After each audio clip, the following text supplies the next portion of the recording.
Karena kita sudah melakukan pembayaran 100%. Apabila Oke. perang, dua belah pihak nggak bisa saling nuntut. Artinya kan kita bisa loss uang tersebut. Kalau misalkan haji ini batal, ya udah uang yang sudah dibayarkan oleh pemerintah Indonesia kepada Ya, Arab Saudi hilang begitu saja. bisa hilang begitu saja. Berpotensi ya, Bu, ya? Berpotensi seperti itu. Diputuskan bahwa akan tetap dilaksanakan dengan kondisi apapun selama warning dari pemerintah Saudi itu memang belum dikeluarkan. Apakah berarti mendorong tidak akan ada biaya tambahan yang dibebankan kepada jamaah, Bu, ya? Sangat dipastikan tidak akan ada penambahan. Apalagi Orang mungkin mereka sudah siap berangkat, masa kita harus bebankan lagi?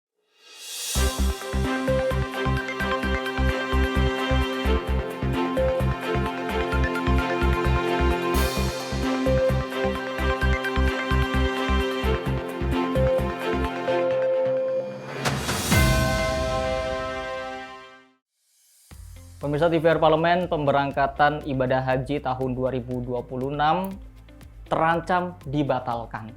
Hal ini diakibatkan adanya konflik di Timur Tengah antara Iran dan juga Israel yang melibatkan Amerika Serikat. Yang tentu ini dapat mengancam keselamatan dan juga keamanan para jemaah jika memang dipaksakan untuk diberangkatkan. Dan DPR RI juga sudah bekerja berkoordinasi dengan mitranya, khususnya Komisi 8 DPR RI, telah berkoordinasi dengan Kementerian Haji dan juga mitra-mitra lainnya untuk membahas terkait dengan nasib haji di tahun 2026. Dan tentunya kepada Anda pemirsa sudah kami hadirkan narasumber langsung dari Komisi 8 DPR RI, Ibu Sally Andriani Gantina dari fraksi PDI Perjuangan untuk daerah pemilihan Jawa Barat 8. Ibu Sally, terima kasih sudah mau hadir di Kabar Nusantara kembali. Oke, terima kasih banyak. Dan juga ini Bu yang menjadi akhir-akhir ini menjadi pertanyaan karena ada perang Bu ya antara Iran dan juga Israel. Haji tahun 2026 ini jadi atau enggak sih? Nah, itu yang menjadi pertanyaan dari masyarakat. Tapi kemarin Ibu juga sudah rapat dengan Kementerian Haji membahas terkait dengan skenario-skenario yang bisa diambil untuk penyelenggaraan ibadah haji tahun 2026. Mungkin masyarakat butuh tahu Bu, kira-kira apa saja yang bisa di-highlight dari rapat kemarin itu? Ya, hasil rapat koordinasi atau rapat kerja Komisi 8 bersama Kementerian Haji hari kemarin sudah diputuskan bahwa kita tetap akan sesuai dengan perencanaan awal bahwa penyelenggaraan ibadah haji 1447 Hijrah atau 2026 akan tetap dilaksanakan dengan kondisi apapun selama warning dari pemerintah Saudi itu memang belum dikeluarkan. Karena bagaimanapun juga yang disampaikan oleh Kementerian Haji, persiapan haji ini sudah hampir sekitar 95%. Tetapi di luar itu prinsip keselamatan, keamanan, dan perlindungan jamaah itu menjadi fokus utama kita di saat kondisi konflik Timur Tengah antara perang Amerika Serikat dan Israel dengan Iran yang tentu saja akan berdampak terhadap kawasan yang tentu kita sadari pada tanggal 9 sampai dengan 11 Zulhijjah itu menjadi puncak haji di Saudi Arabia.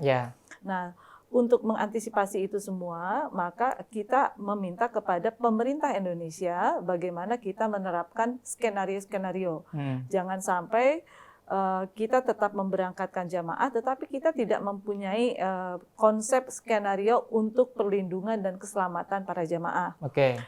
Jadi yang disampaikan kemarin dalam rapat antara DPR dan Komisi 8 adalah konsep memberangkatkan jamaah sesuai dengan perencanaan awal, tetapi di dalam Undang-Undang 14 tahun 2025 ada pasal 112A yang menyatakan apabila ada kondisi kedaruratan, maka pemerintah dalam hal ini Presiden bisa menetapkan kondisi darurat, salah satunya perang, maka perlu mendapatkan persetujuan dari DPR. Nah, antisipasi itulah yang kemarin kita perjelas.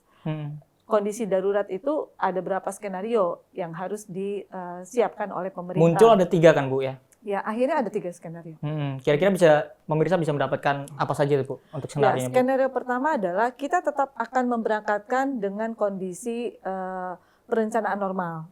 Ya, artinya perencanaan normal seperti yang disampaikan oleh Kemenhaj sudah 95%. Yeah. Kemudian yang kedua, memberangkatkan dalam kondisi, dalam artian antisipasi apabila pemerintah Saudi Arabia tetap memberikan peluang haji, tetapi kita juga harus mengantisipasi ruang-ruang ada perubahan di zona-zona penerbangan. Yeah. Maka keamanan itu yang harus kita lakukan penghitungan ulang. Nah, artinya itu masih masuk dalam skenario normal sebetulnya ya, karena artinya ada perubahan di dalam posisi anggaran. Jadi masih berjalan seperti biasa, Bu ya? Seperti biasa, tetapi ada perubahan dari sisi BPIH. Biaya penyelenggaraan ibadah haji, yang tentu saja nanti pada saat ada perubahan itu semua harus dilakukan rapat kembali oleh DPR Komisi 8 dengan Kementerian Haji termasuk juga dengan BPKH. Nah, yang berikutnya adalah kondisi tetap ada pelaksanaan haji, tetapi pemerintah Indonesia menetapkan untuk tidak memberangkatkan jamaah dalam rangka menjaga keselamatan para jamaah dan perlindungan kepada jamaah. Nah, resiko ini tentu akan menyebabkan ada beberapa konsekuensi yang harus dihadapi oleh kita semua.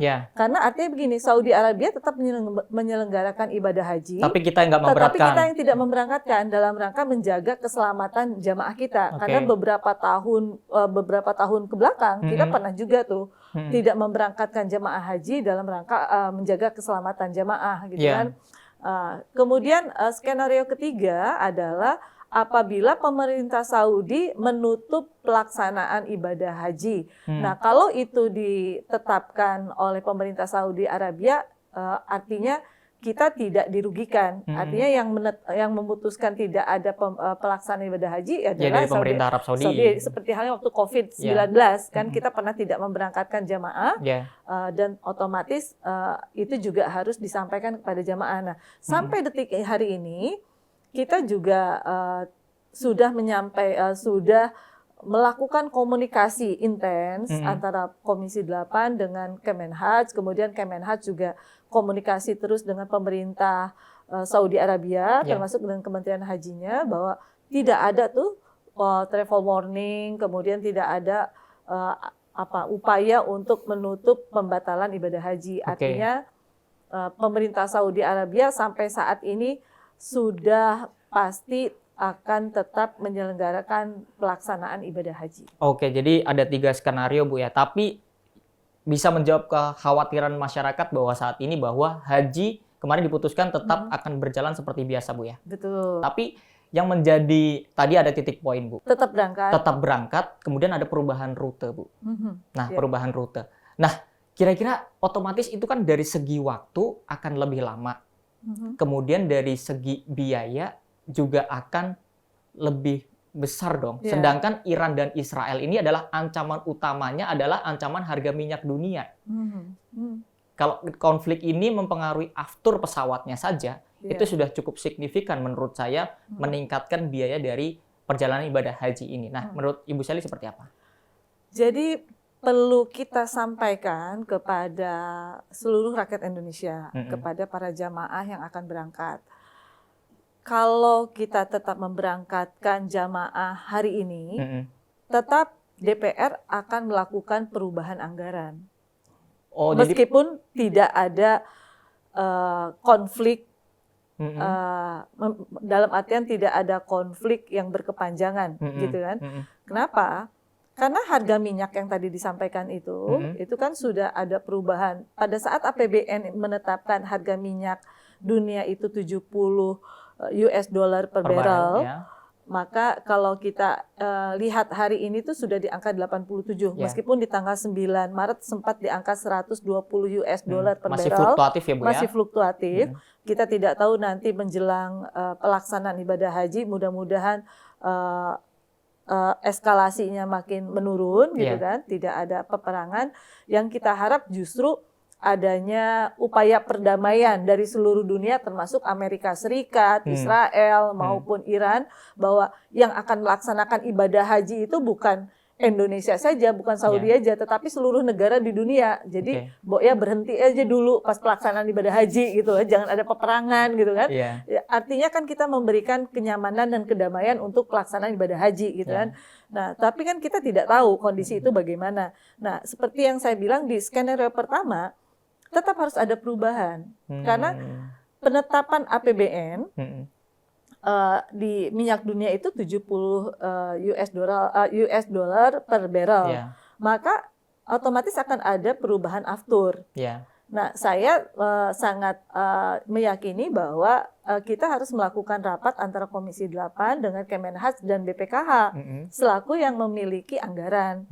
Karena kalau kita sudah berbicara aftur, maka otomatis biaya penerbangan ini, komponen penerbangan akan menjadi lebih tinggi.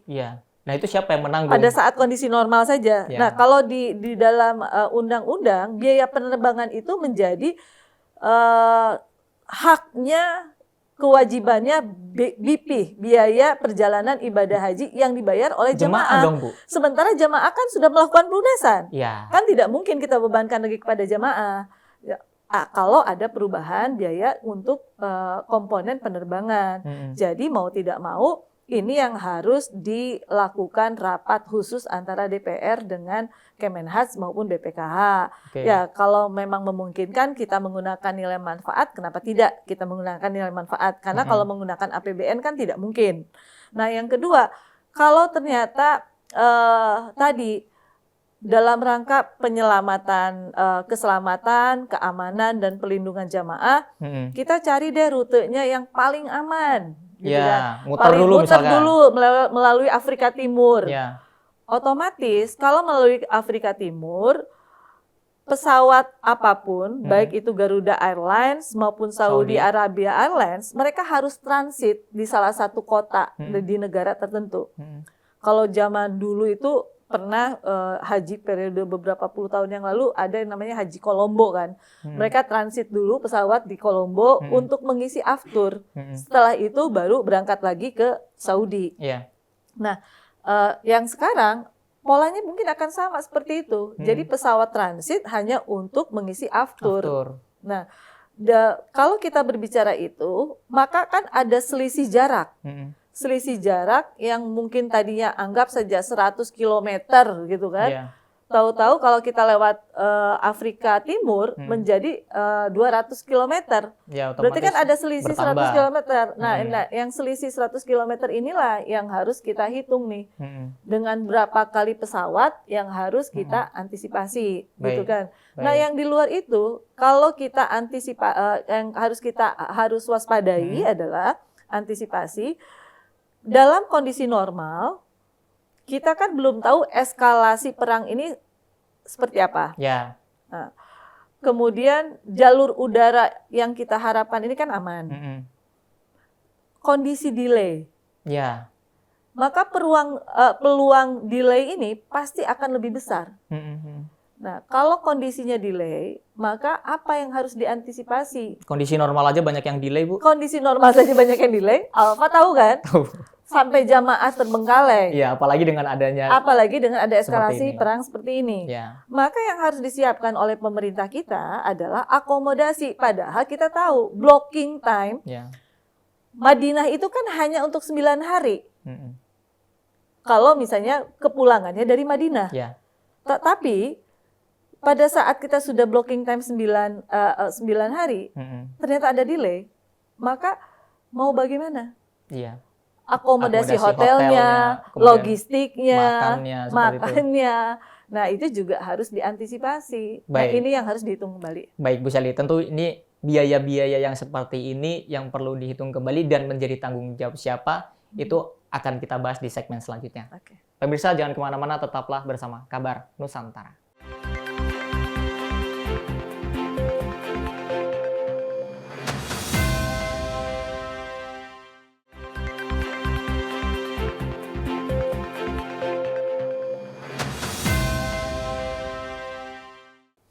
Pemirsa, kembali lagi dalam program Kabar Nusantara, masih bersama legislator dari Komisi 8, Ibu Sally Andriani Gantina, yang terus bersemangat menyukseskan penyelenggaraan ibadah haji setiap tahunnya. Ibu Sally, langsung saja tadi yang tentu menjadi keresahan masyarakat jika memang biaya perjalanan ibadah haji pada tahun ini memang harus naik. Itu menurut Ibu Sally, skema yang ideal seperti apa supaya tidak membebani jamaah yang sudah melunasi ibadah haji? Skema ideal itu adalah kita harus melakukan efisiensi. Di sektor apa, Bu? Dari semua sektor. Dari semua sektor. Tetapi kan rasanya dengan harga minyak dunia yang tidak baik-baik saja, ini juga harus dilakukan renegosiasi ulang. Karena saya tidak tahu apa yang menjadi komitmen antara pihak ketiga dengan pihak Kemenhaj. Terutama dari sisi yang paling krusial itu adalah konsumsi. Ya. Kita tahu kan harga pangan itu kan pasti akan juga melonjak. Iya, karena dari BBM kan dari sumbernya. BBM Bu. kan sumbernya. Ya. Jangan sampai gini, kita sudah menetapkan harga satu kali makan meal itu 13 real. Dengan kenaikan harga minyak dunia, kemudian dari pihak vendornya, cateringnya gitu, dia mungkin tetap dia tidak minta naik, atau kalaupun dia dengan harga sekian, tetapi kualitas dikurangi gizinya, Bu. Gizinya dikurangi atau mungkin gramasinya dikurangi. Bisa. Gitu kan? Itu justru akan mengganggu terhadap kualitas jamaah nanti. Apalagi gitu kan, haji kan ibadah fisik, Bu ya. Haji itu bukan spiritual saja, fisiknya juga yang paling menentukan. Karena intinya haji itu adalah di 5 hari puncak hajinya. Nah, yang kemudian yang saya pastikan adalah kalau menggunakan APBN, kita harus menghitung kembali APBN hari ini bisa apa tidak. Padahal kan kondisi APBN kita ini kan tidak mungkin masuk di situ. Jadi tidak masuk akal jika memang selisih tersebut akan ditanggung oleh APBN, Bu? Tidak mungkin. Nah, mungkin yang kita bisa lakukan adalah dengan memanfaatkan nilai manfaat, mengoptimalkan nilai manfaat, gitu kan? Karena kemarin kan kita sudah menghitung ada berapa sih nilai manfaat yang disubsidikan kepada para jamaah yang berangkat, gitu kan? Sebagian masuk ke rekening virtual account. Kemudian sebagian juga dipergunakan untuk jamaah yang akan berangkat. Nah, atau kita akan menggunakan buffer stock. Buffer stock, jadi sebetulnya BPKH juga mempunyai anggaran yang selama ini kita simpan pada saat kita tidak memberangkatkan jamaah haji pada saat beberapa tahun yang lalu saat COVID. Uang itu kita simpan untuk mengantisipasi jangan sampai uang itu habis dan kalau ternyata ada yang urgent baru kita pergunakan. Dan dulu kan sempat kita pergunakan pada saat zaman menterinya Gus Yakut menjelang 1 hari pemberangkatan jamaah haji, tahu-tahu ada permintaan 4 triliun. Gitu kan, untuk technical landing lah, apa ada selisih yang belum dibayarkan gitu, yang menyangkut dengan masyair gitu kan, uang yang dari nilai manfaat kan udah nggak memungkinkan, maka kita akhirnya menggunakan buffer stock tersebut. Nah sekarang kita posisinya kalau tidak salah masih ada di angka sekitar 20 triliun sekian. Nah jadi kalau menurut saya kita tidak mungkin akan membebankan itu semua kepada para jamaah.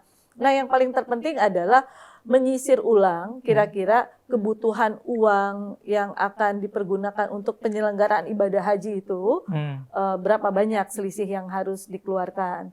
Nah kemudian di luar itu lakukan koordinasi secara kontinu dengan kementerian dan lembaga. Karena kan kita nggak bisa pelaksanaan ibadah haji itu dikerjakan oleh Kemenhaj saja.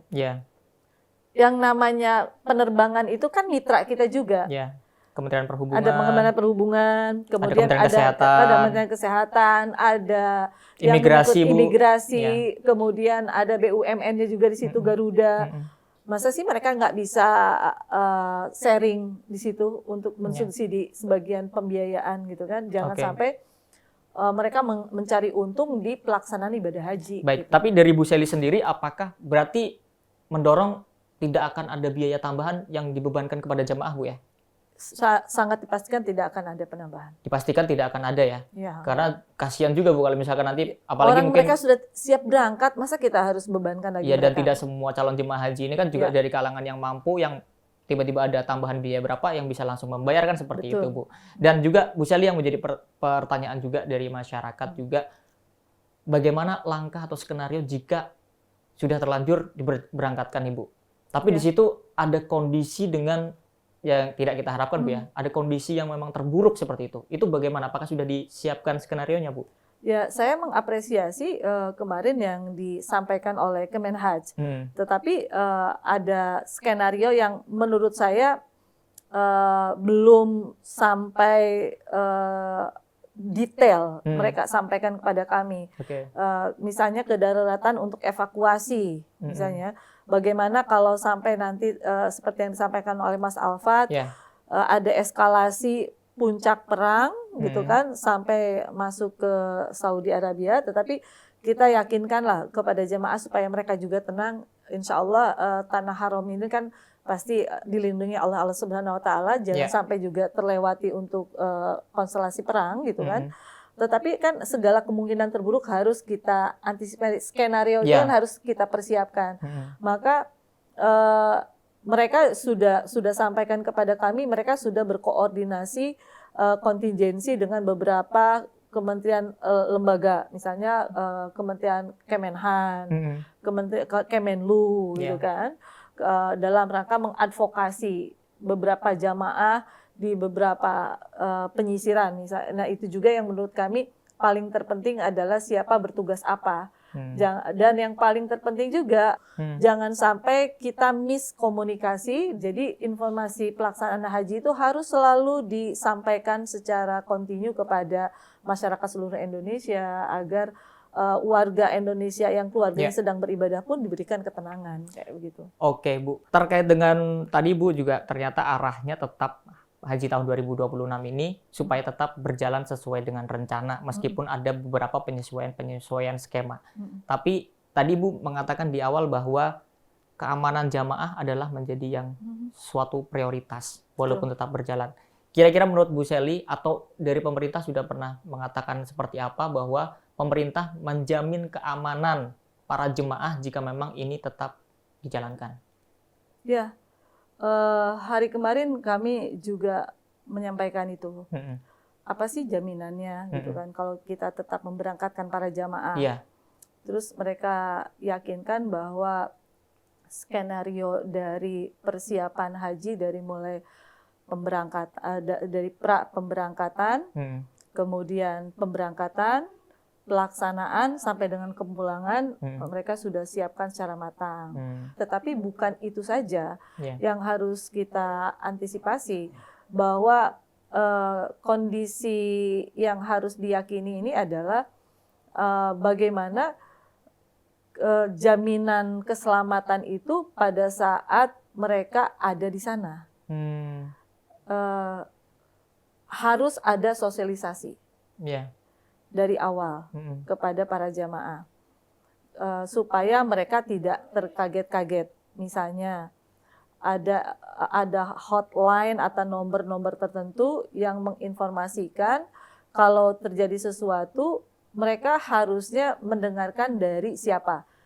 Mas Alfa pernah menjadi petugas haji kan? Pernah Bu. Pada saat menjadi petugas haji, yang namanya jamaah itu saat ada kondisi darurat. Misalnya saat mau berangkat ke Arafah saja, ada keterlambatan bis, mereka tuh bingung. Yang harus jadi IC commandernya siapa? Apakah karomnya, karunya, atau kepala sektornya, atau petugas haji? Nah, kalau terjadi kondisi kedaruratan, maka mereka juga harus mengantisipasi itu semua. Jadi yang harus didengarkan oleh para jamaah itu siapa? Baik Bu Sally, dan tentu kita akan melihat tadi sudah dipastikan bahwa haji ini akan berjalan seperti biasa. Lalu di pembahasan selanjutnya kita akan mengupas persiapan apa saja yang sudah dilakukan oleh pemerintah sejauh ini. Tetaplah bersama Kabar Nusantara.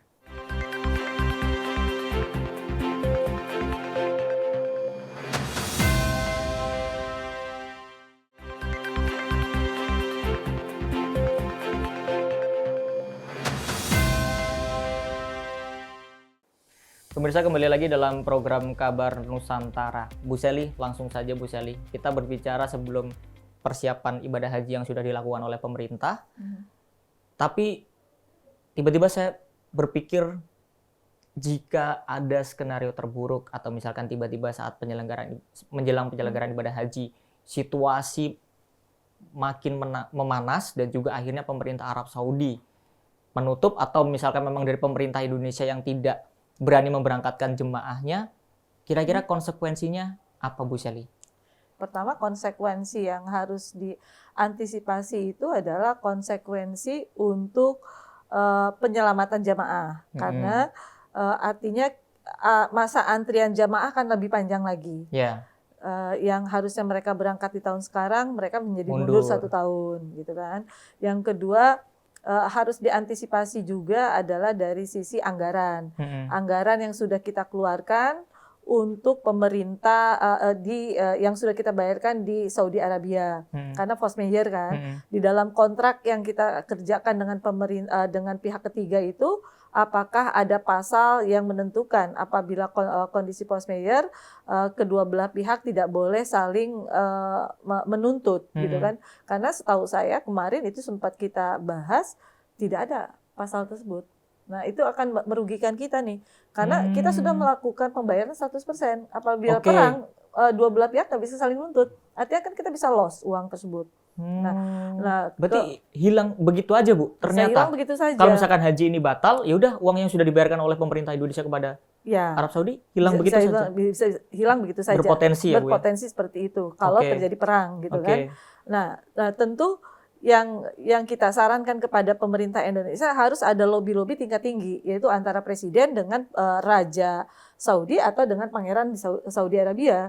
Karena itu sudah kesepakatan yang menurut saya tidak bisa dilakukan oleh setingkat menteri haji. Meskipun pemerintah Arab Saudinya yang menutup ibadah haji itu, Bu? Berbeda. Nah, itu berbeda case. Kalau pemerintah Saudi yang menutup, maka kita juga harus yakinkan pemerintah Saudi, gitu kan, bahwa semua uang yang sudah masuk minimal ada refund, atau kalaupun tidak itu bisa dipergunakan untuk di tahun yang akan datang. Nah, kan untuk bisa seperti itu harus dilakukan lobby tingkat tinggi. Iya.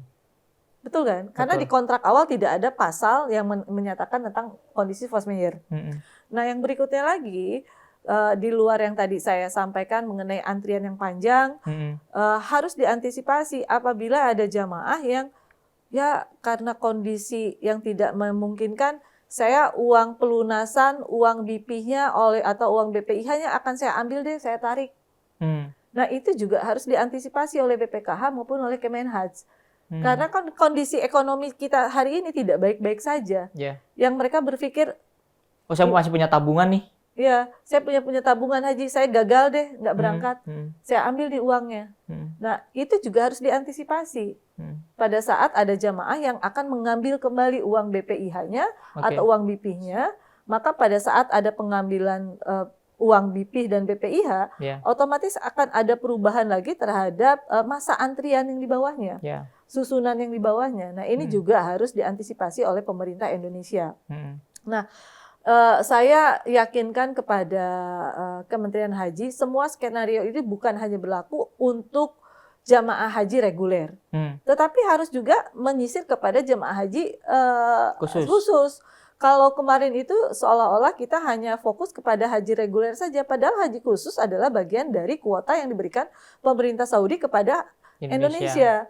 Dan kita tahu yang namanya PIHK itu, mereka juga kan banyak bekerja sama dengan syarikah-syarikah yang ada di Saudi Arabia. Jangan sampai mereka sudah bekerja sama kontrak dengan syarikah di sana untuk untuk pelayanan jamaah haji khususnya, karena ada pembatalan, kemudian tidak difasilitasi oleh pemerintah, kemudian uangnya tidak bisa kembali. Bagaimana dengan nasib para PIHK tersebut? Yang kedua, maskapainya PIHK ini kan berbeda dengan haji reguler. Berbeda-beda mereka. Kalau haji reguler kan cuma 2, Saudi Arabia atau Garuda Airlines. Kalau haji khusus itu bisa menggunakan maskapai jenis yang lain itu. Bisa ada yang pakai Emirates, ada yang Qatar, ada yang pakai Malaysia Airlines dan yang berikutnya lagi masa lamanya mereka di Saudi pun lebih pendek gitu kan. Nah, ini yang harus diantisipasi oleh pemerintah Indonesia. Yang menurut saya semua skema ini sedang dirumuskan, dan dalam waktu secepatnya mungkin kami juga akan rapat kembali dengan Kemenhaj dalam rangka penghitungan secara maksimal. Bu, kayaknya tugas Kementerian Haji itu berat banget ya. Apalagi ini pertama kalinya mereka menyelenggarakan ibadah haji. Itu yang saya maksud, Bu. Baru pertama kali Kementerian baru langsung diuji seperti ini. Apakah ini bisa menjadi catatan, Bu Sally dan juga rekan-rekan di Komisi 8 DPR bahwa skenario seperti ini saat pembahasan persiapan ibadah haji, next-nya ini akan dibahas juga, Bu? Ya, kita akan selalu melakukan evaluasi setelah pelaksanaan ibadah haji.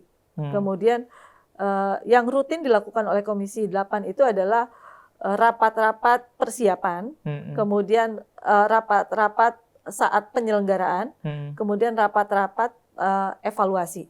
Nah, tentu kami menyadari bahwa kami dengan Kemenhaj ini adalah mitra. Selaku mitra, maka tugas kami adalah saling mengingatkan. Fungsi DPR kan hanya 3, fungsi pengawas, legislasi, secara regulasinya, penganggaran, dan pengawasan.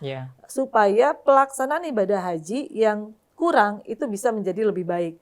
Dan catatan kami kemarin secara tegas menyampaikan kepada Kemenhaj, untuk 2 syarikah yang sudah ditetapkan ini harus betul-betul memberikan pelayanan maksimal. Jangan sampai kejadian tahun 2025 saat ada pelayanan yang tidak maksimal itu terulang kembali. Multi syarikah ya, Bu? Yang multi syarikah. Dan 2 syarikah ini kan termasuk di dalamnya. Nah, kita tidak mau mereka mengulangi kegagalan pelayanan yang mereka lakukan di tahun 2025. Kalau sampai mereka gagal, maka di tahun berikutnya kita tidak akan menggunakan 2 syarikah tersebut. Saya sebetulnya pengen bertanya, Bu, kenapa syarikah itu dipilih lagi? Cuman itu kayaknya nanti akan menyita durasi kita, jadi akan kita bahas di episode selanjutnya. Nah, ini ada yang menarik terkait dengan juga dengan penyelenggaraan ibadah haji, Bu. Kalau misalkan saya melihat kan ada tantangannya masing-masing dalam setiap tahunnya, Bu. Nah, di tahun ini kebetulan ada konflik di Timur Tengah, seperti ini. Nah, kira-kira sejauh ini padahal pemerintah mungkin tidak expect nih, Bu, untuk menyiapkan penyelenggaraan ibadah haji di tahun ini dengan seperti ini. Nah, dari yang sudah dilakukan oleh pemerintah, sudah sejauh apa sih, Bu, persiapan untuk ibadah tahun ini? Saya melihat meskipun ini kementerian baru, mereka berupaya untuk melakukan perubahan secara optimal. Karena goodwill-nya mereka mengikuti apapun yang menjadi rekomendasi dari Komisi 8. Hasil kesepakatan hasil kesepakatan itu antara regulator dan operator dirubah, maka sekarang kementeriannya tersendiri hanya untuk urusan haji dan umroh. Nah, di luar itu kalau melihat dari apa yang mereka kerjakan hari ini, terlihat banyak sekali perubahan. Di mana mereka melakukan diklat yang begitu ketat, kemudian para petugas haji juga dipaksakan untuk bisa berbahasa Arab. Sekarang ada diklatnya ya, seperti yang Bu Sally sampaikan waktu itu ya. Betul, hampir 1 bulan lebih, bahkan di luar yang 3 minggu lebih itu, ada 2 minggu lebihnya itu mereka tetap ada kelas secara daring setahu saya, khusus untuk penguatan bahasa Arabnya ya kalau tidak salah. Jadi mereka tetap dilakukan monitoring meskipun setelah selesai diklat. Bahkan setahu saya mereka sempat sampaikan kembali kepada DPR sebelum pemberangkatan haji mereka akan dimasukkan lagi, akan dikarantina kembali untuk mereview apa-apa yang sudah yang sudah mereka latih. Jangan sampai nanti saat mereka akan berangkat ke sana mereka lupa terhadap tugas dan fungsi mereka sebagai petugas haji. Nah, untuk dari segi sumber daya manusia saya mengapresiasi lah itu ya. Kemudian yang kedua dari sisi masa tunggu, saya juga memberikan apresiasi juga karena tidak ada lagi perbedaan dari Sabang sampai dengan Merauke. Dulu kan kita mengetahui ada masa tunggunya yang lama, ada daerah yang lama, tahun, ada daerah yang cepat. Ada yang cepat. Hari ini hampir semua disamaratakan. Cuman sayangnya memang gejolak itu selalu pasti ada. Setiap ganti regulasi pasti ada gejolak. Sosialisasinya yang kurang. Sehingga membuat ada kepanikan kepada daerah-daerah yang kuotanya terkurangi. Padahal kuota terkurangi itu karena memang konsekuensi yang harus mereka dapatkan, karena dulu saat tidak diterapkan itu mereka mendapatkan kuota yang lebih banyak dibandingkan dengan sebelum diterapkan kuota itu gitu kan. Salah satunya mungkin Jawa Barat gitu kan. Nah, saya menyadari itu semua dan yang paling terpenting adalah kesiapan dari Kementerian Haji dengan pihak Kementerian Agama dari transformasi aset maupun sumber daya manusia yang ada di tingkat Kanwil maupun di kabupaten kota yang masih belum selesai sampai hari ini. Nah, ini yang masih harus menjadi PR kami dengan Kementerian Agama maupun Kementerian Haji. Baik, berarti ini ada menjadi kabar baik Bu Sely ya, bahwa petugas haji ini di tahun ini mungkin bisa lebih baik daripada yang sebelumnya. Jadi bahasa Arabnya sudah tidak hanya torik seperti itu ya. Udah ada bisa lebih banyak lagi nih kosakatanya. Dan kelihatan juga bahwa mereka mempersiapkan petugasnya yang lebih muda-muda ya, seperti itu, diutamakan seperti itu ya. Dan sudah tidak ada titipan tentunya Bu, yang seperti Ibu Sely sampaikan. Ya, mudah-mudahan seperti itu ya. Mudah-mudahan seperti itu. Oke, Bu Sely, sedikit lagi terkait dengan yang juga menjadi update terkait tadi Ibu sedikit menyinggung terkait dengan masa tunggu haji dan juga harapan masyarakat biaya haji ke depan bisa semakin murah. Adanya Bapak Prabowo menginginkan adanya kampung haji di Arab Saudi. Update-nya sudah seperti apa sampai sejauh mana nih Bu? Update-nya hari ini bahwa kampung haji ini kan sudah mulai disusun dan sudah direncanakan secara matang oleh Kemenhaj maupun oleh Danantara. Tapi di luar itu harus ada regulasi payung yang memang bisa mengikuti keinginan para jamaah haji Indonesia agar BPIH maupun BP-nya itu bisa berkurang. Tapi bukan dari hasil Danantara. Tetapi dari hasil pengelolaan keuangan haji. Maka per hari ini saya sampaikan kepada seluruh rakyat Indonesia, DPR sudah menyelesaikan paripurna usulan inisiatif tentang perubahan Undang-Undang 34 tahun 2014, pengelolaan keuangan haji yang insya Allah dalam waktu secepatnya kita akan membahas itu dan bisa menjadi undang-undang. Oke, Ibu, terkait dengan untuk suksesnya penyelenggaraan ibadah haji tahun ini tentu tidak lepas juga dari pengawasan dari DPR ataupun 3 fungsi dari DPR itu. Nah, komitmen Ibu dan juga yang ada mungkin nanti akan ada Timwas lagi, itu untuk bisa mensukseskan haji tahun ini seperti apa? Komitmen kami adalah kami bisa betul-betul berkoordinasi dengan baik antara kementerian dan lembaga. Jangan sampai ada ego sektoral. Masih ada, Bu? Ya, jangan sampai. Oh, jangan sampai. Jangan sampai. Karena bagaimanapun juga yang kita urus ini adalah jamaah haji Indonesia. Kemudian harus ada transparansi, update yang harus disampaikan kepada para jamaah, termasuk juga kepada pihak pemerintah. Dan yang paling terpenting adalah penyelamatan dan memaksimalkan para jamaah lansia, disabilitas, dan perempuan. Karena inti dari pelaksanaan ibadah haji itu adalah mengurangi jumlah jamaah yang wafat. Nah, saya berharap Kementerian Haji maupun DPR bisa memberikan yang terbaik dalam penyelenggaraan ibadah haji 1447 Hijriah yang akan datang dengan keuangan yang mungkin kedepannya kita akan hitung kembali seperti yang diharapkan Pak Presiden, berkurang tetapi dengan kondisi keuangan yang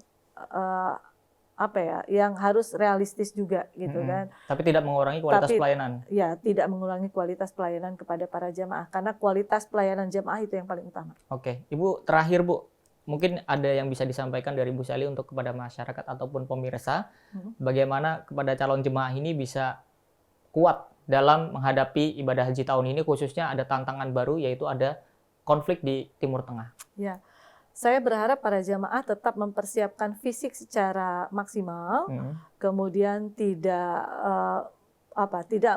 mendengarkan hoax informasi dari manapun. Harap mendengarkan informasi itu berdasarkan informasi resmi dari pemerintah, agar bisa betul-betul khusyuk dalam beribadah. Karena pemerintah maupun DPR pasti akan memberikan yang terbaik dan keselamatan, keamanan maupun perlindungan jamaah itu yang menjadi fokus utama dari DPR. Dan tentunya semoga ibadah haji di tahun ini lancar Bu ya. Lancar dan mabrur. Amin. Dan terima kasih Bu Sely atas waktunya. Sama-sama. Sudah mau berdiskusi, memberikan kepastian terhadap nasib haji di tahun 2026 karena lewat Bu Seli dan juga anggota DPR yang ada di Komisi 8 yang tentu bermitra langsung dengan Kementerian Haji, masyarakat dapat mendapatkan informasi yang tadi Bu Seli bilang adalah informasi yang resmi dari DPR maupun pemerintah, karena kedua inilah yang terus berkoordinasi. Dan tentunya pemirsa, tadi ada juga hal yang menarik yang dapat kita ambil bahwa penyelenggaraan ibadah haji di tahun 2026 ini tetap akan diusahakan dengan proses berjalan seperti yang sudah direncanakan. Namun jika memang ada skenario-skenario terburuk, pemerintah dan juga DPR sudah menyiapkan skenario apa yang harus diambil oleh penyelenggara ibadah haji di tahun ini. Dan tentunya DPR tadi berkomitmen untuk bisa turut serta mengawal penyelenggaraan ibadah haji pada tahun ini supaya ibadah haji tahun ini bisa lebih aman, nyaman, dan juga tadi ramah lansia dan juga disabilitas. Pemirsa, Anda dapat komentar di kolom komentar jika Anda menyaksikan di YouTube supaya bisa mendapatkan atensi langsung dari Ibu Seli terkait dengan persiapan ibadah haji Anda atau bertanya apapun seputar yang ada di Komisi 8 DPR RI. Terima kasih atas perhatian Anda dan sampai jumpa.